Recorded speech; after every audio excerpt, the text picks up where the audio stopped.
बिस्मिल्लाहिर्रहमानिर्रहीम। आज का हमारा लेक्चर जो मैंने आपको स्लाइड सेंड की थी उस पर डिपेंड करता है। बेसिक प्रोबेबिलिटी कंसेप्ट्स, यानी एक किस्म के अब तक जो लेक्चर्स हुए हैं उनकी रिवीजन है। इंट्रोडक्शन दोबारा से प्रोबेबिलिटी का है कि people use the term probability many times each day. For example, physician says that a patient has a 50-50 chance of surviving a certain operation. Another physician may say that she is 95% certain that a patient has a particular disease. यानी कि एक doctor physician ये कहता है कि फ़लाँ patient का 50% chance है ज़िंदा रहने का और 50% चांस होगा उसका डेथ होने का। इसी तरह एक और फिजिशियन ये कहता है कि फ़लाँ पेशेंट को जो है वो 95% जो है वो चांस है कि वो पेशेंट जो है फलां बीमारी में मुब्तला है। ये एक उनकी अनसर्टेनिटी को मेजर करने का एक चांस बताते हैं कि ये है। तो इसी को हम प्रोबेबिलिटी कहते हैं। इसकी प्रॉपर डेफिनेशन क्या बनेगी? If an event can occur in an mutually exclusive and equally likely ways and if m of these possess a trait e, the probability of the occurrence of E is read as probability of E is equal to m over n। ये पहले भी हम पढ़ चुके हैं कि number of favourable outcomes divide by total number of possible outcomes. कोई event E है उसकी प्रोबेबिलिटी जो होगी favourable outcomes divide by total possible outcomes. यहाँ पर m को फेवरेबल आउटकम्स कहा गया है और n को टोटल पॉसिबल आउटकम्स कहा गया है। ये सिंपल इसकी डेफिनेशन बनती है। एक्सपेरिमेंट की क्या डेफिनेशन बनती है? दोबारा से इसकी रिवीजन है। Any planned process of data collection, it consists of a number of trials replications under the same condition. ये सिंपल है कि वही एक ऐसी एक्टिविटी जिससे हमारे पास कोई डाटा जनरेट हो और वो जो ट्रायल्स आप करें कि वो रेप्लिकेशन करें, रिपीट करें, तो वो सेम कंडीशन पर होनी चाहिए, डिफरेंट जगह पर नहीं होना चाहिए। इसको हम एक्सपेरिमेंट कहेंगे। सैम्पल स्पेस क्या है? Collection of unique non overlapping possible outcomes of a random circumstances. यानी जो रैंडम एक्सपेरिमेंट था उसको परफॉर्म करेंगे, उसको एक सेट की शक्ल में लिखेंगे, उसको हम सैम्पल स्पेस कहते हैं। सिंपल इवेंट क्या है? मैं बताया था कि ऐसा इवेंट जिसके अंदर सिर्फ एक आउटकम हो, यानी यही है कि one outcome in the sample space, a possible outcome of a random circumstances. तो वही आ गया कि एक ऐसा इवेंट जिसके अंदर सिर्फ एक आउटकम हो उसको हम सिंपल इवेंट कहेंगे। और कंपाउंड कौन सा इवेंट होगा? जो एक से ज़्यादा इवेंट। इवेंट किसको कहते हैं? A collection of one or more simple events in the sample space often written as A B C and so on. यानी इवेंट को हम ए बी सी से डिनोट करते हैं। पहले हम इसकी डेफिनेशन ये भी की थी कि subset of sample space is called an event. मिसाल के तौर पर एक इवेंट है मेल और फीमेल। कॉम्प्लीमेंट क्या होता है? किसी इवेंट का कॉम्प्लीमेंट यानी उलट। Sometimes we want to know the probability that an event will not happen. An event possible to the event of interest is called a complementary event. If A is an event, its complement is the probability of the complement is A C से denote करते हैं या ए बार से denote करते हैं। मिसाल के तौर पर the complement of male event is the female, यानी मेल इवेंट का कॉम्प्लीमेंट है फीमेल। हेड इवेंट का कॉम्प्लीमेंट है टेल।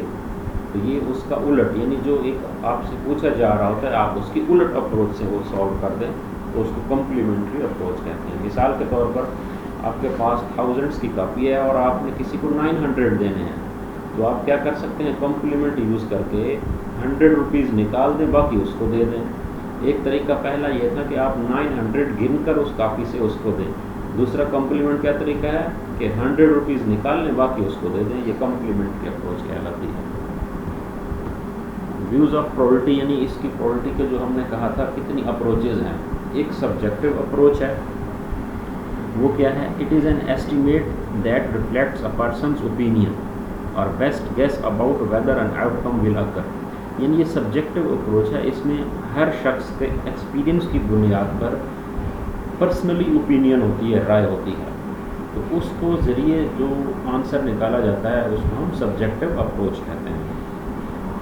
इम्पॉर्टेंट इन मेडिसिन मिसाल के तौर पर form the basis of a physicians opinion based on information gained in the history and physical examination about whether a patient has a specific disease. Such estimate can be changed with the results of the diagnostic procedure. अब यहाँ बताया जा रहा है कि जो physicians होता है आमतौर पर आप उसको अपनी अलामात बताते हैं, उस बुनियाद पर कोई ना कोई वो मेडिसिन तजवीज़ कर देता है या कोई राय कर देता है, तो ये उसकी सब्जेक्टिव अप्रोच कहलाती है।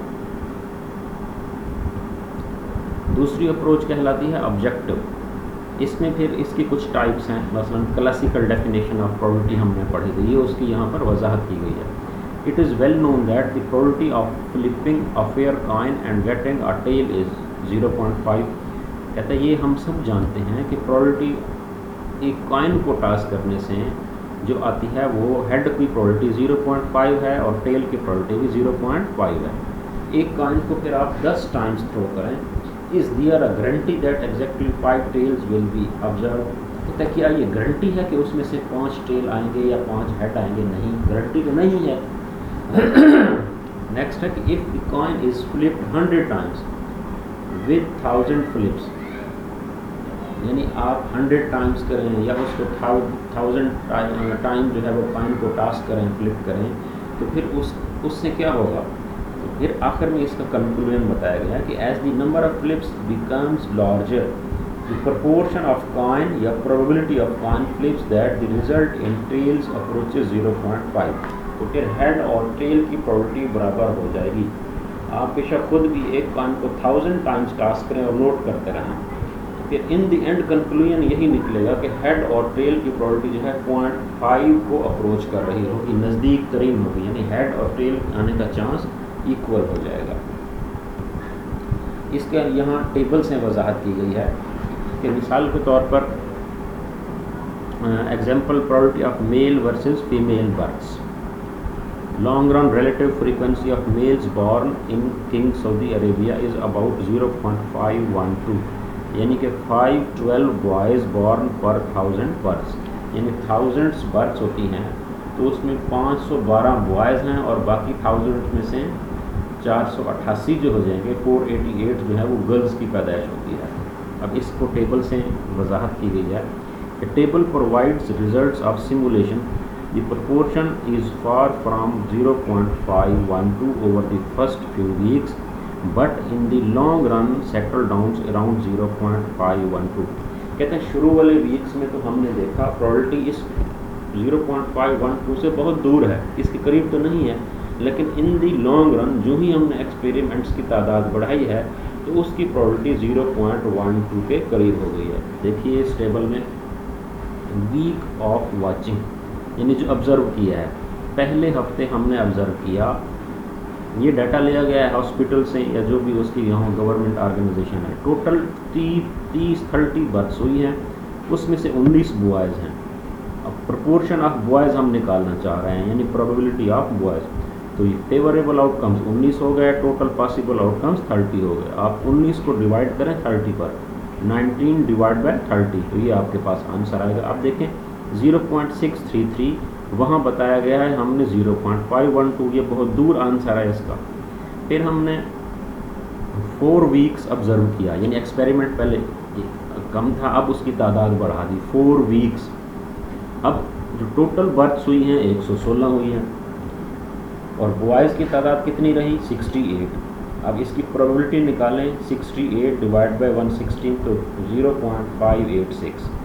इसी तरीके से फिर 13, फिर 26, फिर 39 और इन दी एंड हमने 52 वीक्स वॉच किया है, ऑब्ज़र्व किया है।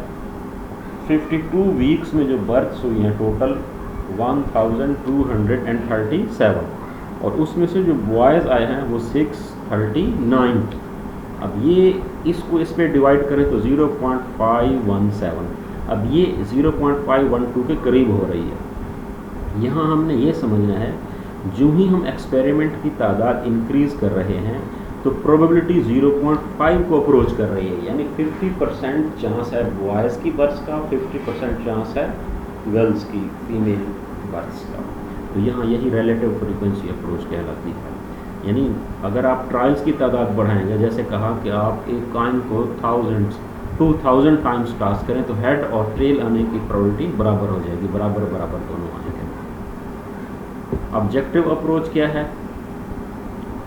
assuming that an experiment can be repeated many times and assuming that there are one or more outcomes that can result from each repetition, then the probability of a given outcome is the number of times that outcome occurs divided by the total number of repetition।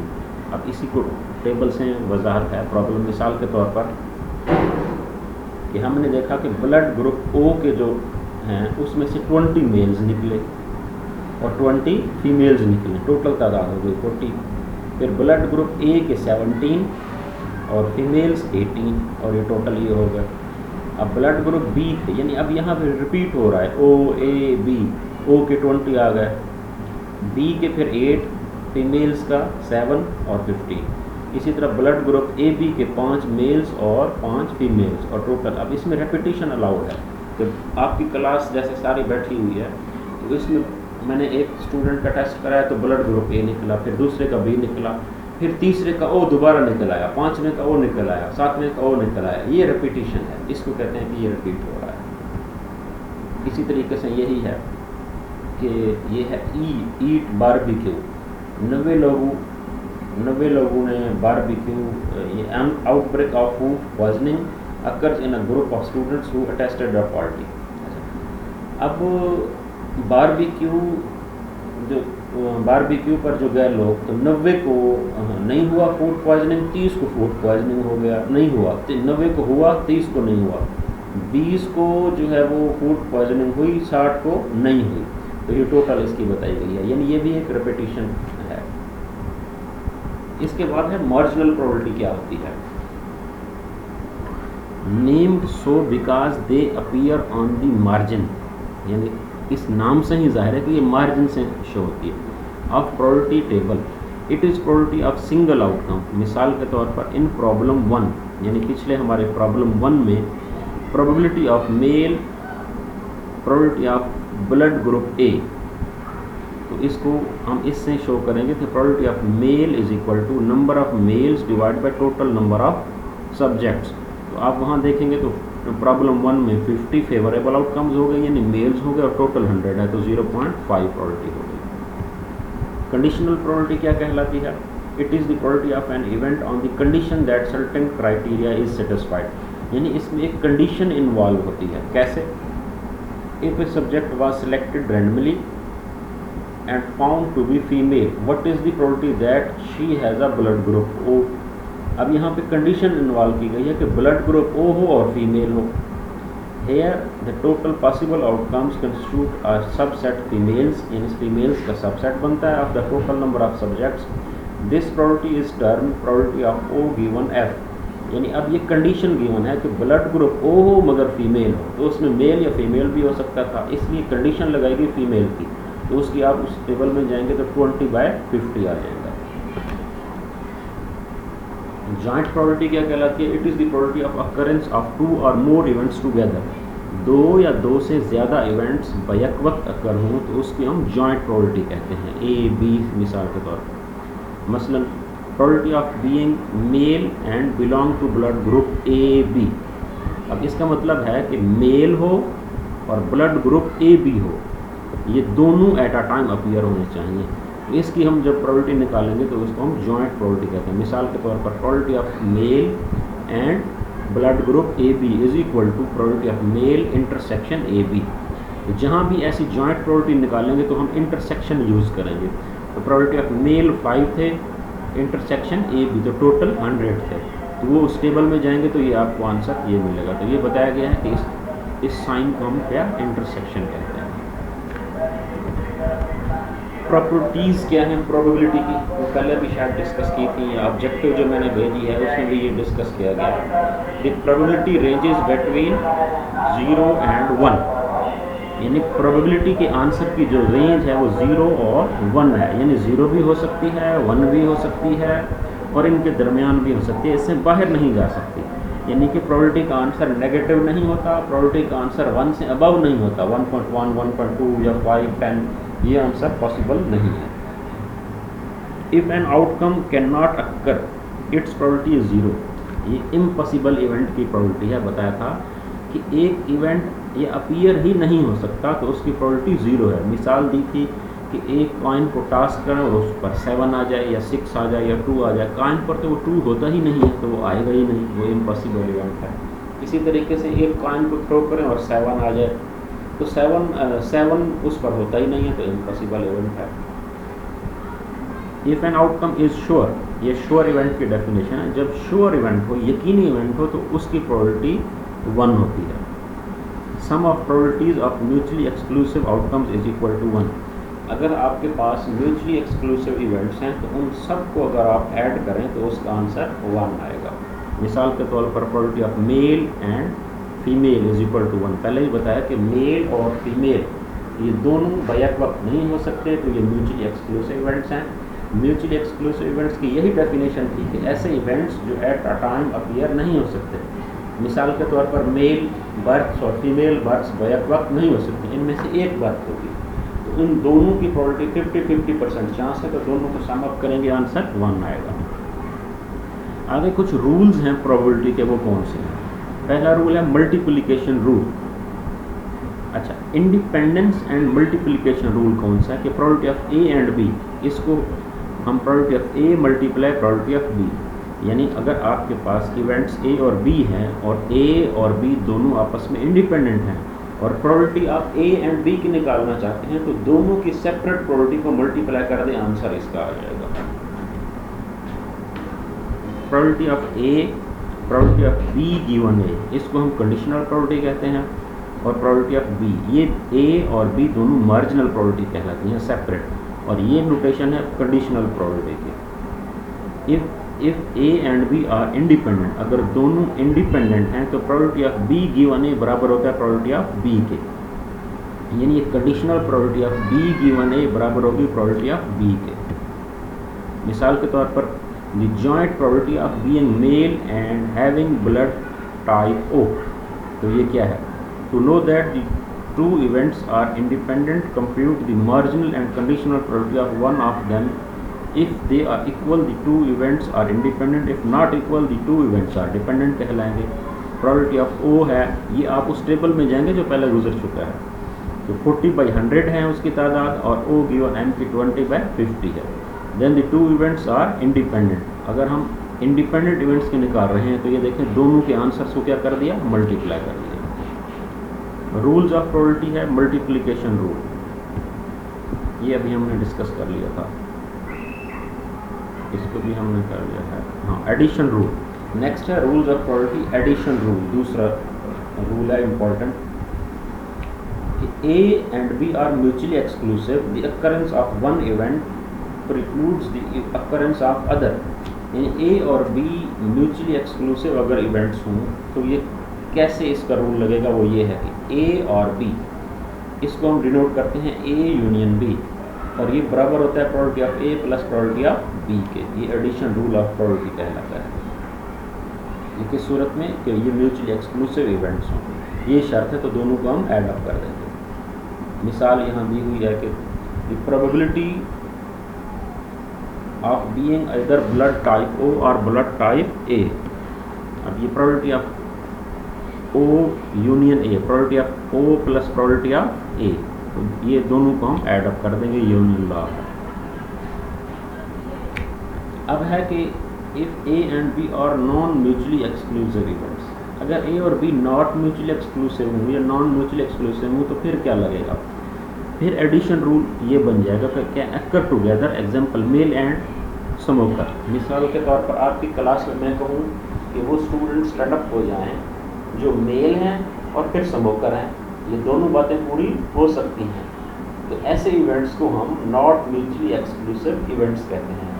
अब ऐसा student हो सकता है कि वो mail भी हो और सिगरेट भी पीता हो, तो मेरी दोनों बातें पूरी होंगी। मेल होना एक इवेंट है और स्मोकर होना एक इवेंट है, तो दोनों बातें बैक वक्त पूरी हो जाएं तो उसको नॉट म्यूचुअली एक्सक्लूसिव इवेंट्स कहते हैं। तो यही एक शो किया गया कि probability of A probability of B, इसका इंटरसेक्शन पार्ट ये है कि वो मेल भी है और सिगरेट भी पीता है। तो इसका लॉ जो बनेगा प्रोबेबिलिटी ऑफ ए और B is equal to probability of A union B is equal to probability of A plus probability of B minus probability of A intersection B.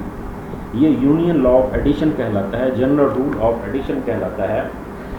ये नॉट म्यूचुअली एक्सक्लूसिव इवेंट्स जब होंगे तो फिर हम एक part इसमें से इसका माइनस करेंगे। मिसाल के तौर पर ये है कि दो events are not mutually exclusive events हैं, male gender and blood type O, कि उनकी जेंडर मेल है और उनका ब्लड ग्रुप ओ है। अब ये भी तो हो सकता है कि वो मेल हों और उनका जेंडर भी उनका ब्लड ग्रुप भी ओ हो, तो दोनों पॉसिबिलिटीज़ हैं। तो इसलिए ये नॉट म्यूचुअली एक्सक्लूसिव इवेंट्स हैं। तो मेल होने की प्रोबेबिलिटी, ओ ब्लड ग्रुप की प्रोबेबिलिटी और माइनस कर देंगे हम इनका इंटरसेक्शन पार्ट। तो ये इसकी एग्जांपल है नॉट म्यूचुअली एक्सक्लूसिव इवेंट्स। अब ये कुछ आगे एक्सरसाइज है, तो ये आपने खुद उसको सॉल्व करना है। कुछ इसमें सॉल्व किए गए हैं जो हमने ये रिलेटेड क्वेश्चंस पढ़े हैं। Thank you very much.